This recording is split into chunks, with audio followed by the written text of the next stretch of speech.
Hi, enjoy listening. It had been almost 16 years since Cole Mathers last thought about the town of Elkhorn Ridge, let alone driven anywhere near it. The place was buried somewhere in rural Missouri, a forgotten dot on a faded map, surrounded by fields and gravel roads that were either dust in summer or mud in spring. Cole had spent most of his life pretending that Elkhorn Ridge didn't exist. But now, with his phone buzzing against the nightstand and an unknown number flashing across the screen, the past was clawing its way back. He let it ring once, twice, then picked up with a groggy, "Yeah? Cole? It's Marie. Marie Harper." The voice was strained, trembling. He blinked against the morning light filtering through his blinds. Marie Harper. That name hadn't passed through his head in years. She'd been their neighbour. His mum's only friend, really. Her house sat across the overgrown field behind theirs. Close. I hate to call like this, she went on, but it's your father. Cole sat up straighter in bed. The word father felt like a lie, a title his old man hadn't earned. Not back then, not ever. What about him? He's not well, Cole. Can't walk anymore. Liver's gone to hell. He's got someone living with him. Some woman and a kid, been there for years. But it's a mess. Real bad. She hesitated. I wouldn't call if I didn't think it was serious. Cole was quiet for a long moment. The kind of quiet that felt like sinking. He was 33 now, with a job in heating and cooling repair, a decent apartment just outside Kansas City, and a carefully maintained emotional distance from anyone who might ask too many questions about where he came from. Marie, he said, rubbing his eyes. You know what he did. You know what it was like. I know, she replied. God knows I know. But he's still your father. And that boy in the house, he's just a kid. That stopped him. What kid? Some boy. 13, maybe 14. They say he's your half-brother. Cole stared out the window. There was traffic on the highway in the distance, shimmering in the morning haze. He'd built a life away from all that. Blood, fists, fear. What the hell was he supposed to do with a half-brother? I just thought you should know, Marie said, softer now. Whatever you decide. Cole hung up before she finished. He sat on the edge of his bed, staring at the blank wall in front of him. His hand, he realized, was clenched into a fist. 15 minutes later, he was packed. He tossed a duffel into the back of his Ford, filled the tank, and pointed the truck east. The road was long, straight and empty. The silence inside the cab was oppressive, broken only by the rumble of the engine and the occasional sound of his own breathing. He didn't know what he would find. He wasn't even sure why he was going. Maybe it was guilt. Or maybe, deep down, it was something else. A chance to finally put the past to rest. The road that led to Elkhorn Ridge had always been more pothole than pavement. What used to be County Highway 17 was now a jagged ribbon of faded blacktop, cratered and cracked like the surface of the moon. Cole knew every bump. His tires remembered the rhythm, even after all these years. Each jolt was like a whisper from the past. He hadn't eaten. The gas station coffee sat untouched in the cup holder, cold now. Somewhere around the halfway mark, a sick feeling bloomed in his gut. Not from hunger, but from dread. The last time he'd seen that town, he was 17, bleeding from his mouth and dragging a duffel just like the one now in his back seat. That night, he'd walked away with a split lip, a cracked rib, and an unspoken promise: never come back. And now here he was. The turn off the Elkhorn Ridge came with no warning, just a leaning green sign half covered by vines. He slowed the truck and made the turn. The deeper he drove, the more time seemed to fold in on itself. Barns leaned like old men on canes. Rusted mailboxes stood guard over empty driveways. A faded billboard for a closed-down feed store advertised, "We treat you like family." Yeah, Cole thought grimly. That's the damn problem. The houses got smaller, sadder, porches sagged. Lawns were more weeds than grass. But the worst of it was that it all looked exactly the same. Nothing had changed. Even the sky seemed stuck in a permanent haze. As he passed the creek bridge, he saw a shape up ahead. Someone sitting on the roadside. A kid. Cole slowed instinctively. The boy was hunched forward, arms around his knees, wearing a shirt too thin for the chilly air. His sneakers were caked in mud. His dark hair was a mess. Cole pulled over. The boy looked up, startled, but not scared. There was something else in his face. Something like hope or disbelief. Cole rolled the window down. "You okay, kid?" The boy stood slowly, brushing dirt from his jeans. "You're Cole Mathers?" Cole blinked. "Yeah? Who wants to know?" "I'm Eli." There was a pause. "Your brother," the boy added. The world tilted. Cole stepped out of the truck. "What?" The kid's eyes dropped to the ground. "Marie said you might come. She didn't say when." "I've been watching the road." Cole stared at him. Now that he was standing, it was obvious. They had the same eyes, same sharp cheekbones, even the same nervous tick of rubbing the back of their neck. "You're saying Dad's your father too?" Eli nodded, barely. "And your mum?" "She's inside." "You won't like her." That last part he said flat, like someone who'd had to make peace with hard truths far too young. Cole exhaled slowly. "Get in the truck.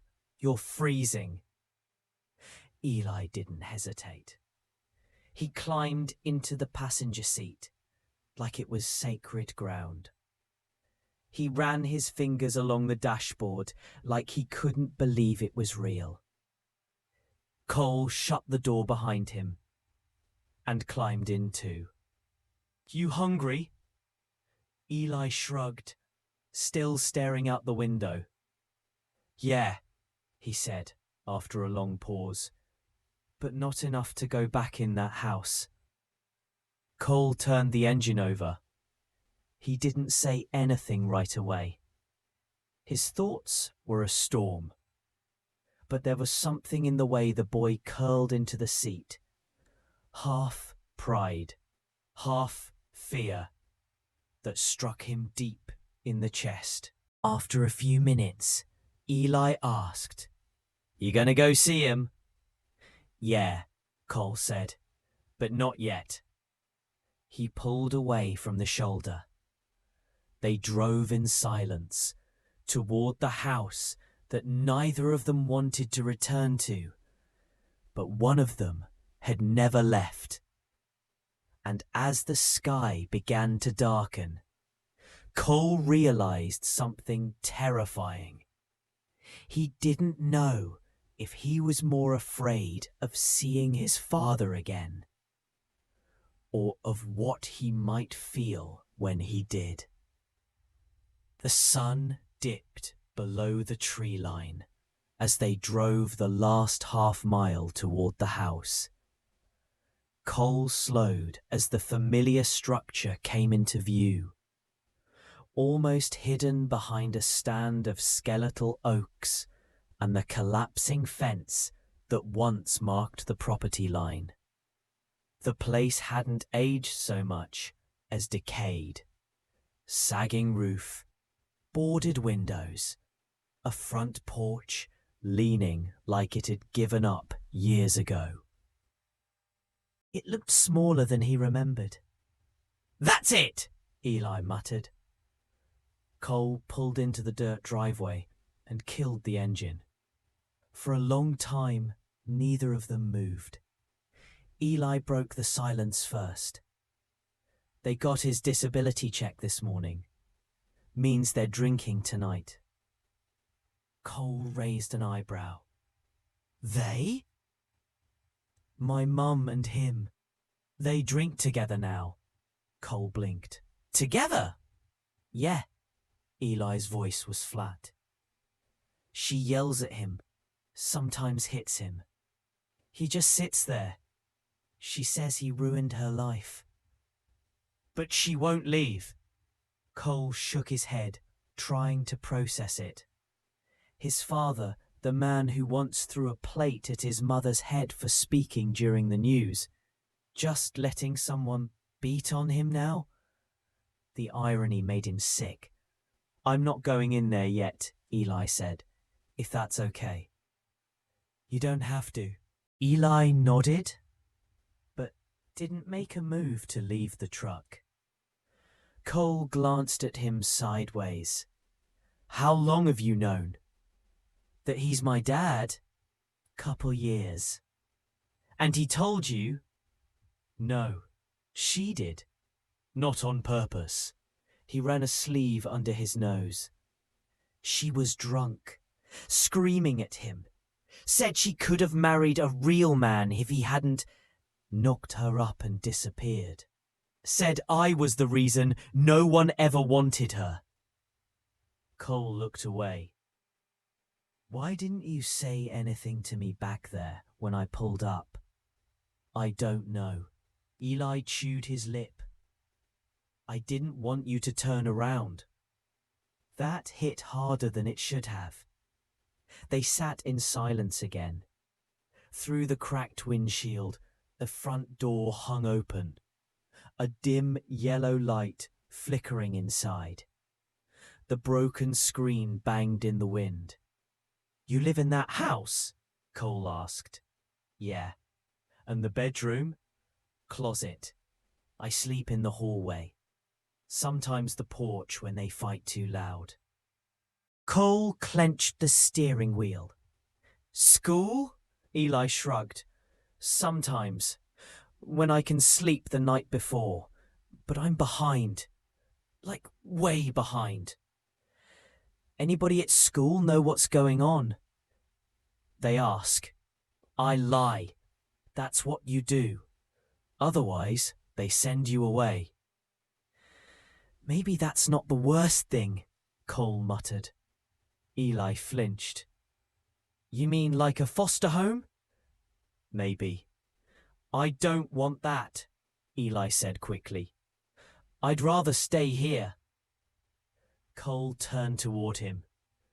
"Even with her?" Even with all this, I don't want to go live with strangers.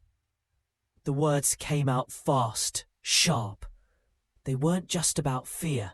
They were about pride, and Cole understood that too well. He stared at the house again. He could hear the rise and fall of a woman's voice, slurred and angry. Then a crash, then silence. "I'll go first," Cole said. Eli stiffened. "Are you sure?" Cole forced a smile. "I'm not a scared kid anymore." He stepped out of the truck. The air was sharp and smelled like mildew and rot. He climbed the stairs 2 at a time and pushed the door open. The house was exactly as he remembered, only worse. Dark walls streaked with nicotine stains. A couch slumped in the middle of the living room like a corpse. There were liquor bottles on every surface, empty or nearly. A television flickered with no sound. And there, in a recliner, sat a man Cole barely recognized. His father. Thinner now, hunched, legs covered with a blanket, an oxygen tank nearby. His grey beard was patchy, eyes sunken, skin the sickly yellow of someone losing a long battle with alcohol. He turned his head toward Cole, and for a second there was nothing but confusion in his expression.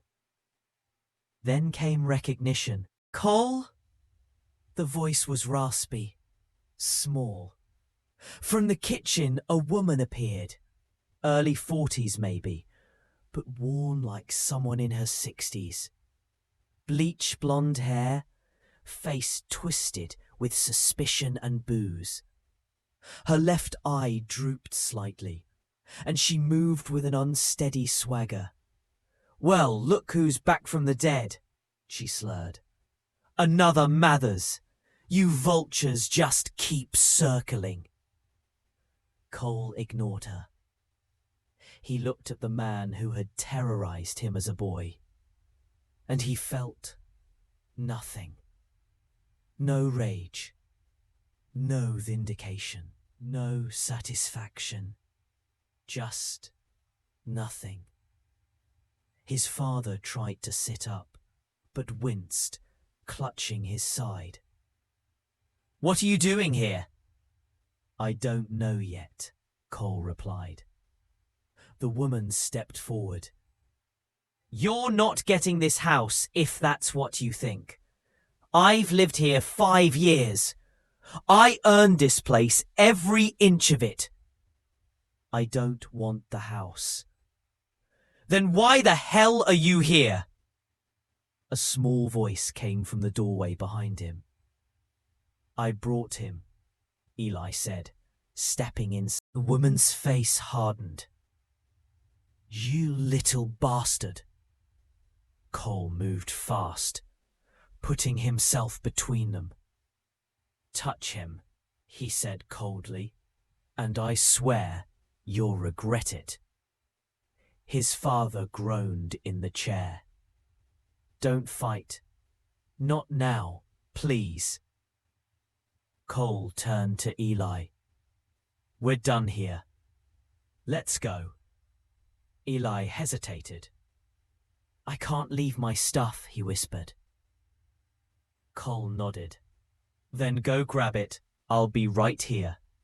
The boy ran down the hall as Cole kept his eyes on the woman. "You can keep this dump," he said quietly. "But you don't get him." She didn't respond. When Eli returned, they walked out together, Cole's hand on the boy's shoulder. Behind them, the screen door banged once more in the wind. And just like that, Cole had a brother. They didn't speak again until Cole pulled into Marie Harper's driveway.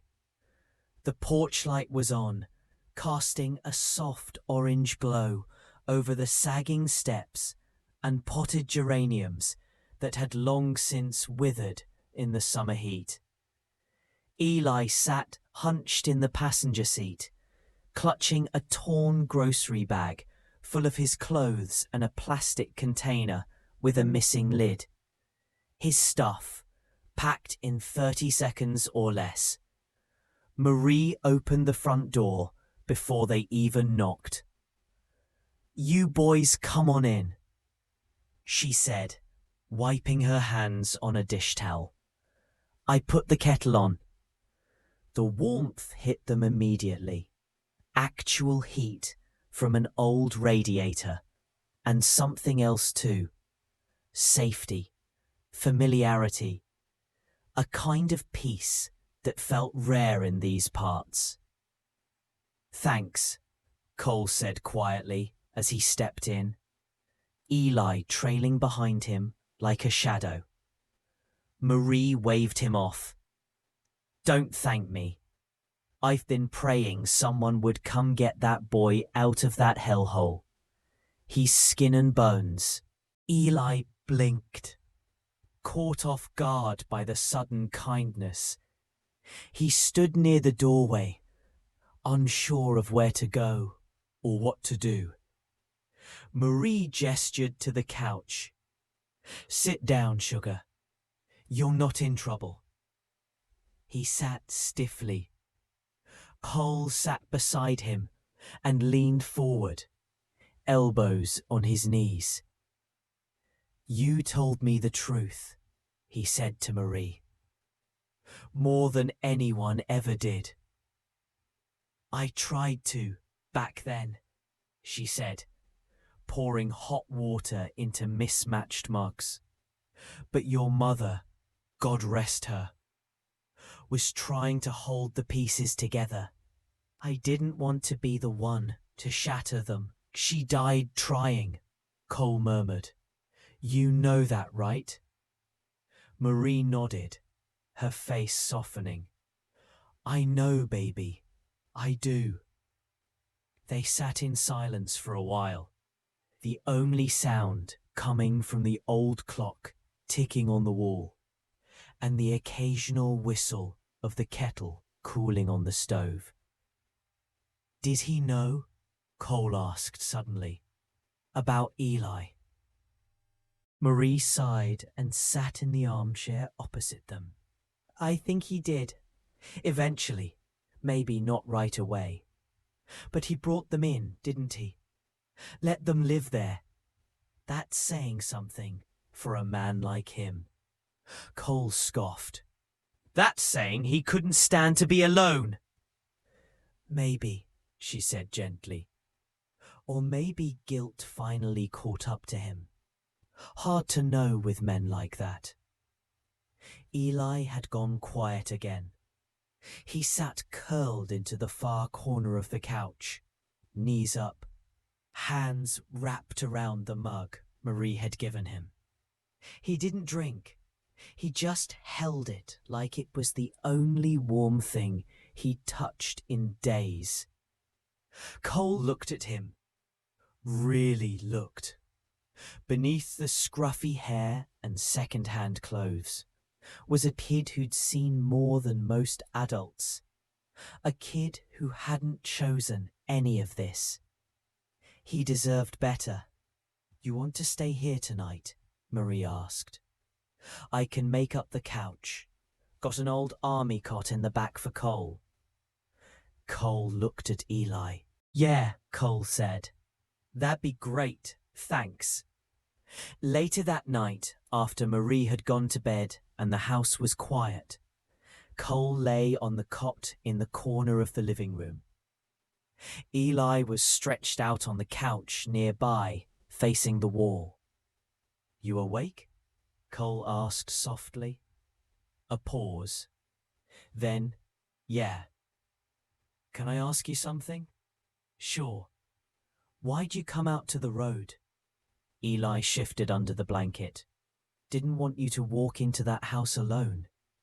Thought if you saw me first, you might stay." Cole swallowed hard. The lump in his throat surprised him. Smart move. They were quiet again for a moment.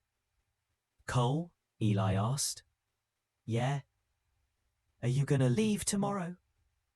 Cole stared at the ceiling. I don't know yet, he admitted. Oh. But if I did, would you want to come with me? Eli turned over slowly to face him. His eyes were wide, but he didn't smile. You mean, like, live with you? Cole nodded. Yeah, I've got a place. Small, but it's decent. Decent school nearby. Better than here. Eli didn't speak for a long time. When he finally did, his voice was barely above a whisper. I'd want that. Cole turned over to face the wall. His heart was pounding in a way he hadn't expected. Not from fear, from hope. And that scared him more than anything. The next morning brought the smell of scrambled eggs, burnt toast, and percolated coffee. The kind of breakfast Cole hadn't smelled since he was a boy. For a moment, he didn't want to open his eyes. There was something dangerously comforting about Marie's house, something that made the thought of leaving harder than it should have been. Eli was already at the table when Cole walked into the kitchen, sleeves rolled up, hair damp from a quick rinse in the sink. He was shoveling eggs into his mouth like he hadn't eaten in days. Which, Cole thought, he probably hadn't. Marie handed Cole a chipped blue mug. You sleep okay? He nodded. Yeah, better than I thought I would. Good. You'll need it. That house ain't done with you yet.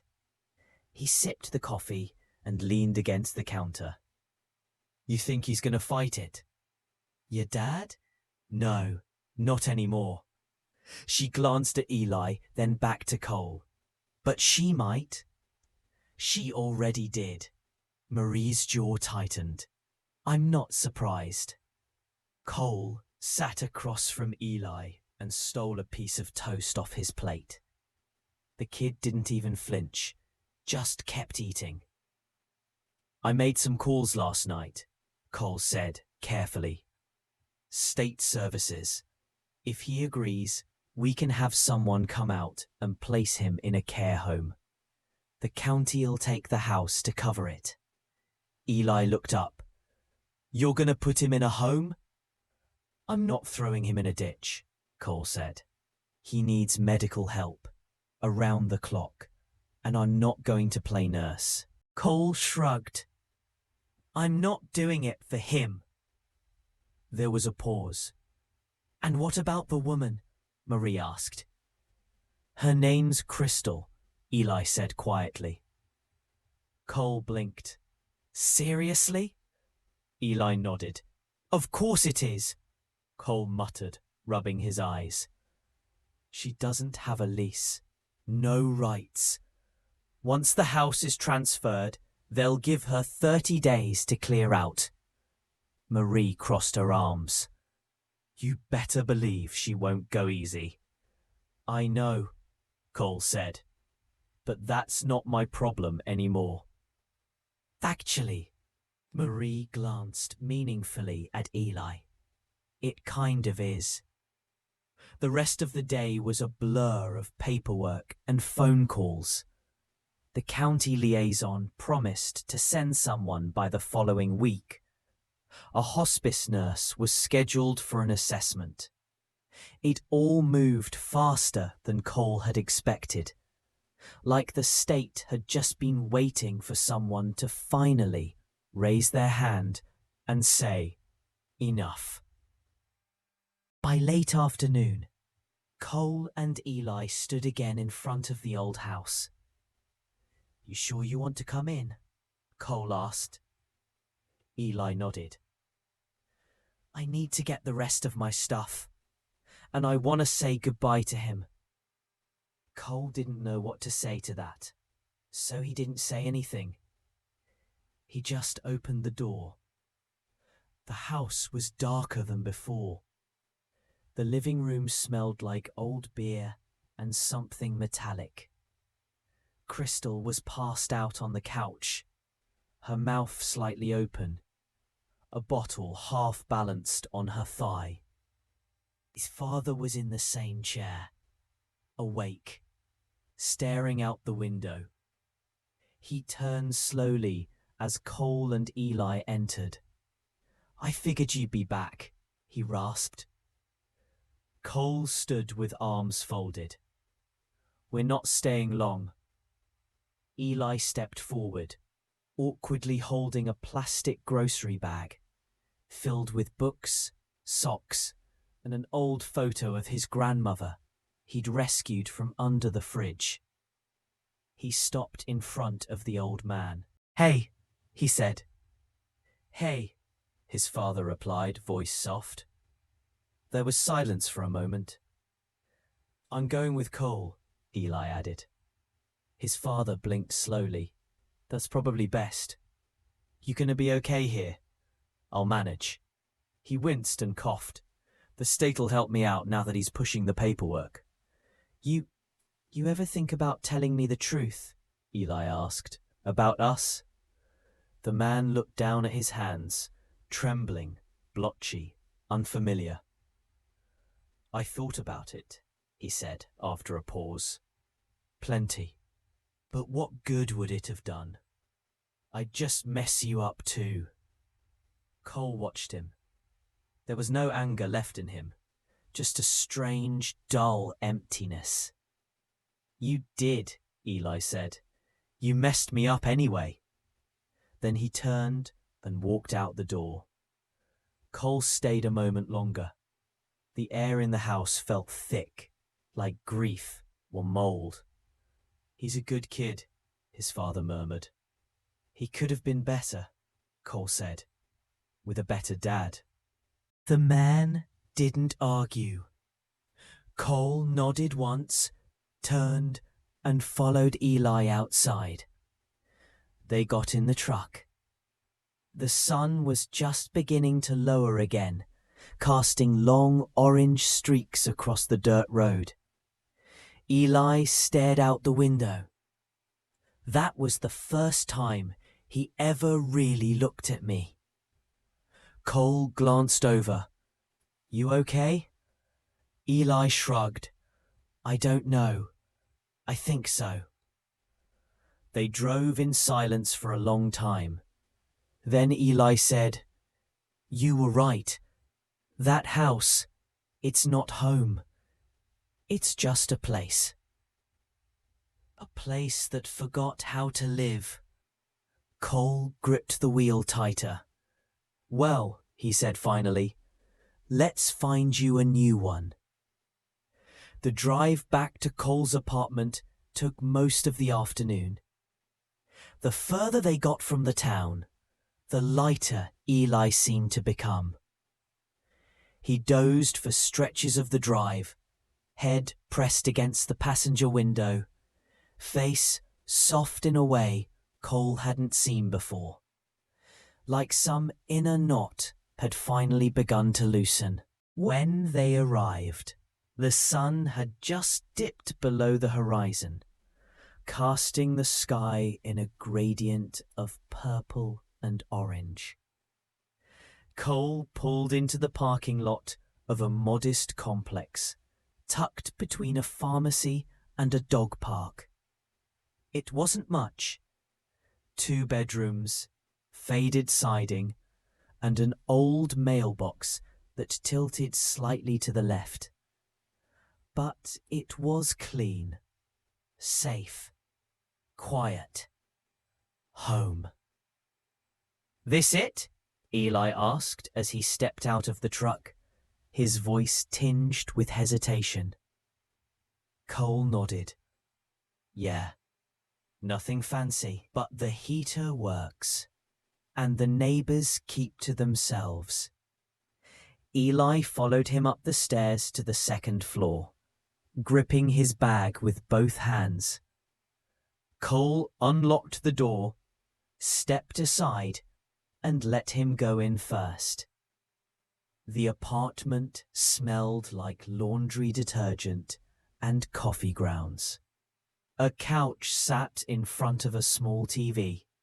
A coat rack leaned crookedly by the door, and in the corner sat a battered guitar Cole hadn't touched in years.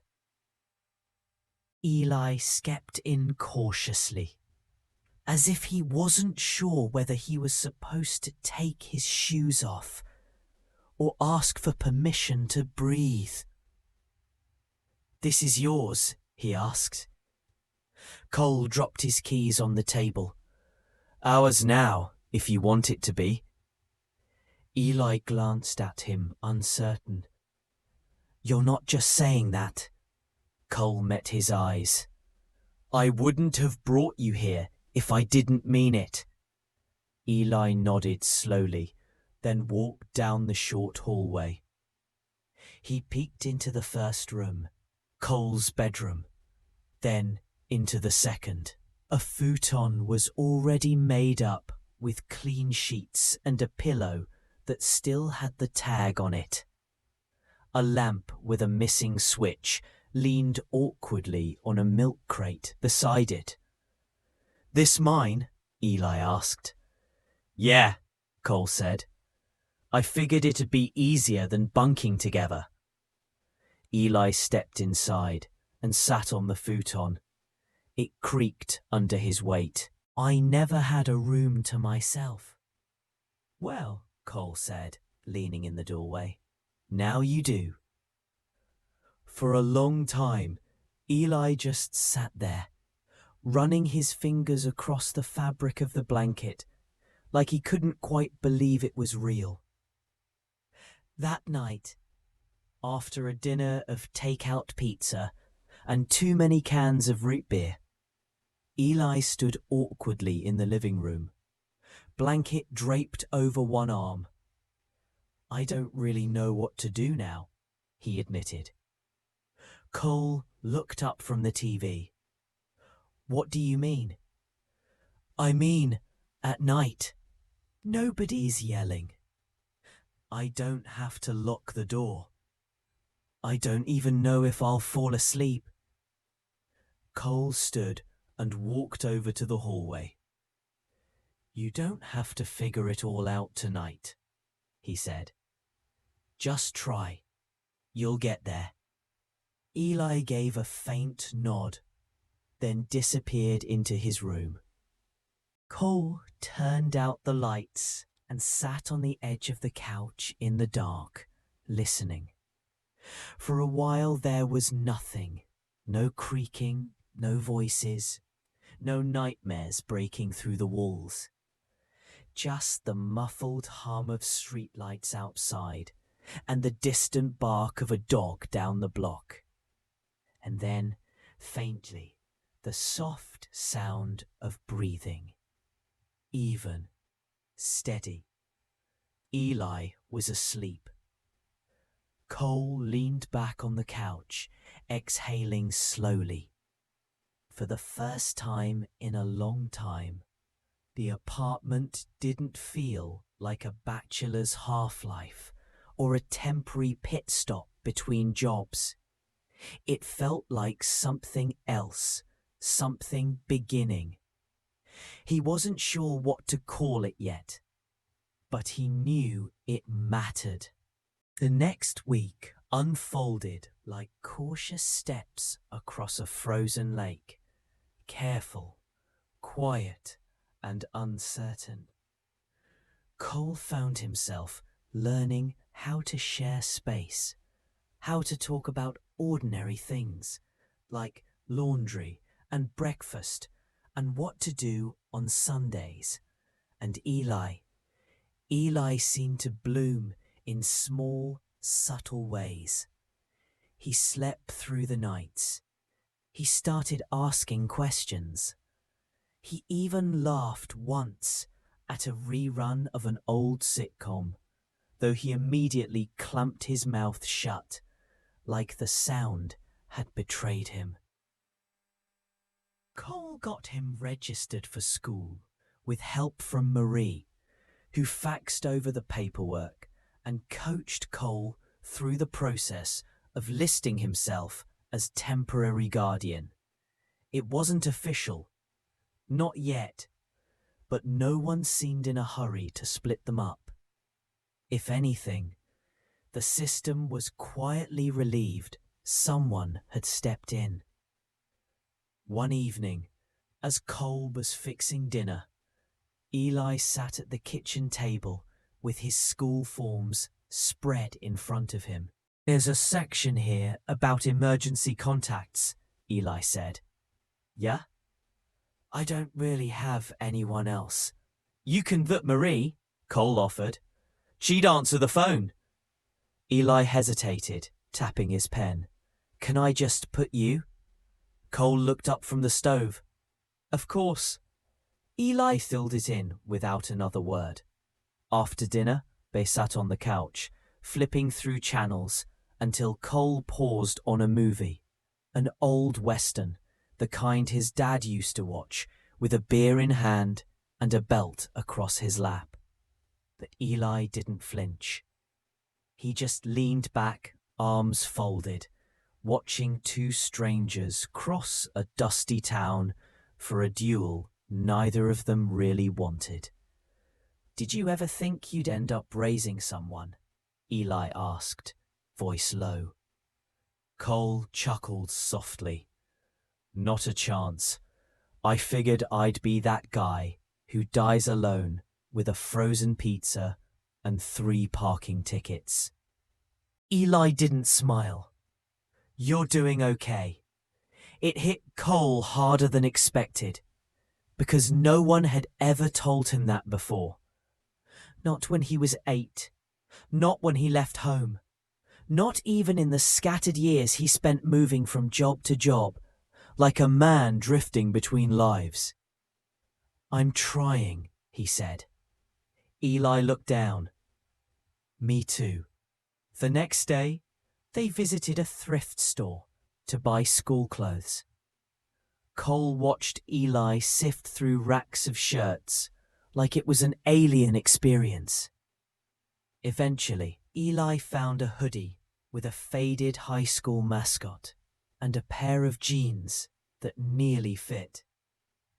Cole threw in a new backpack and a pair of sneakers that were a half size too big, figuring the kid would grow. As they stood at the register, Eli glanced at the total. "I have $22, he said, pulling a crumpled wad from his pocket. "I can pay for some of it." "You keep that," Cole said.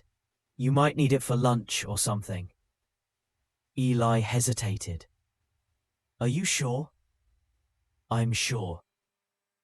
On the way home, Eli said, "It's weird, you know." "What is?"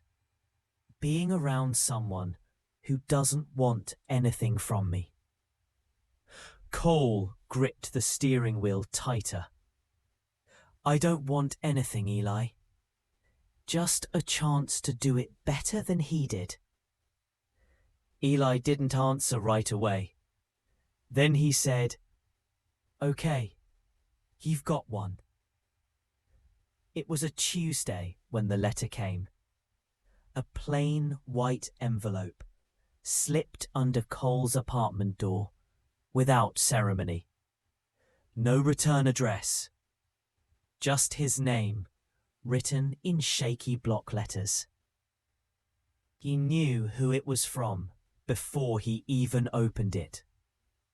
He sat at the table and stared at it for a long time before slicing it open with his thumb. Inside, one piece of paper. A few sentences written in his father's familiar, uneven hand. "Cole, don't think I don't know what you're doing. That boy ain't yours. Blood don't lie. You want to play daddy? That's your business. Just don't come sniffing around when it all goes wrong. Ray. No apology. No regret. Just venom. Barely did. Cole folded the letter, placed it in the drawer under his bills, and walked outside. He needed air. The cool wind hit his face like a wake-up slap. He stood in the middle of the parking lot, hands on his hips, jaw tight. Why now? Why did the man still reach for him, even from 6 feet underground in Cole's mind? He didn't realize Eli was watching until he turned around and saw him standing in the doorway, barefoot and silent. Was it him? Eli asked. Cole nodded once. Eli's face darkened, like clouds gathering fast. What did he say? Nothing worth repeating. Eli stepped outside, crossing his arms. He always knows how to twist it. He doesn't get to anymore, Cole said. Eli looked at him, really looked, like he was searching his face for cracks. When he didn't find any, he seemed to settle. Okay, he said. Then we don't let him in. That night, Cole sat on the couch and pulled out the old guitar for the first time in years. The strings were dusty. The tuning was off, but his fingers remembered what to do. Slowly, he began to play. Quiet, halting notes that filled the space between them. Eli peeked out of his room. You play? Used to, Cole said. Before everything. What's that one called? No name. Just something I used to play when I couldn't sleep. Eli came out and sat cross-legged on the floor, resting his chin on his arms. He didn't say anything, just listened. The music lingered, soft and imperfect. It was a language they both understood, something older than words, something that didn't owe anything to the past. When the song faded, Eli whispered, "Do you think people like him ever regret it? The things they do?" Cole thought about that. I think people like him don't believe they did anything wrong.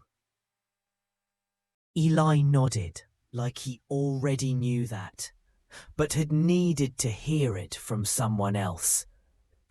The apartment was quiet for a long time after that. Safe, steady, as if the echoes of the past had finally grown faint enough to ignore. But deep down, Cole knew they weren't done yet. The first day of school came with a cloudy sky and the nervous energy of a new beginning. Eli stood in the kitchen, wearing the hoodie they'd found at the thrift store, backpack slung over one shoulder. He looked taller somehow, more upright, less like a boy hunched against the world, and more like someone meeting it head-on. Cole poured coffee into a travel mug and handed Eli a lunch bag he'd packed the night before. PB&J, apple slices, a granola bar, and a sticky note with a bad joke scrawled on it. "What's the note?" Eli asked, eyebrows raised. "You'll see," Cole said with a smirk. Eli stuffed it in his bag without protest. The drive was quiet, but not uncomfortable. When they pulled up to the school, Cole parked near the side entrance, where the crowd was thinner. Eli didn't move for a moment. "You nervous?" Cole asked. Eli shrugged. A little. Cole turned toward him. It's okay to be, but you don't have to be anyone but yourself. If people can't handle that, it's their problem. Eli nodded slowly. What if I mess it up? You won't.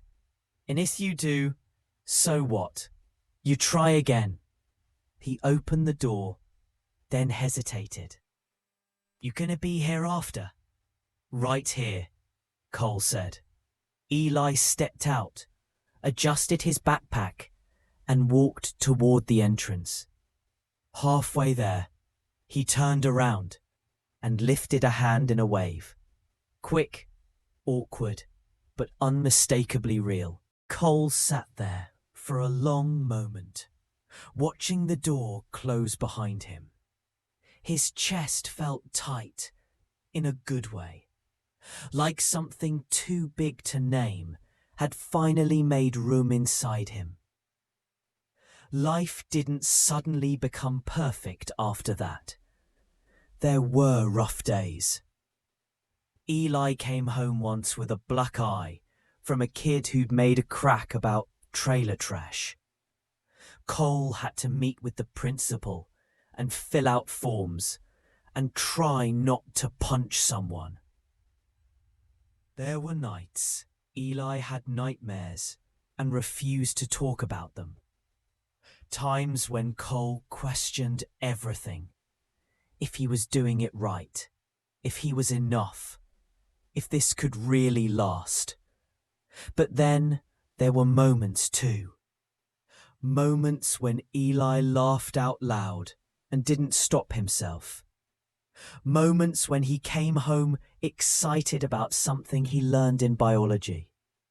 Moments when Cole found him curled up on the couch, reading, totally lost in another world. Small things, but everything. 3 months later, Cole stood at the DMV holding a stack of papers. Foster application in progress. Temporary guardianship granted. Eli's medical card updated. School forms submitted. The woman behind the counter asked, "And how are you related to the child?" Cole paused for a second, then said, "He's my brother." The woman smiled, checked a box, and moved on. Later that night, Eli was sitting on the porch, knees pulled up to his chest. The air was cool and dry. Crickets chirping in the distance. "You know," he said, "I used to think the only way to survive was to not need anyone." Cole sat down beside him. "Yeah," he said, "I used to think that too." They didn't say anything else for a while. The stars were out, scattered, faint but steady. After a long silence, Eli asked, "So what happens next?" Cole looked at him, then out at the empty road ahead. "We keep going," he said, "together. And for the first time in a long time, that was enough." If you like the story, I would be very happy to have your support. Click the thumbs up. And to not miss new stories, subscribe and click on the bell. Thank you from the bottom of my heart, and all the best.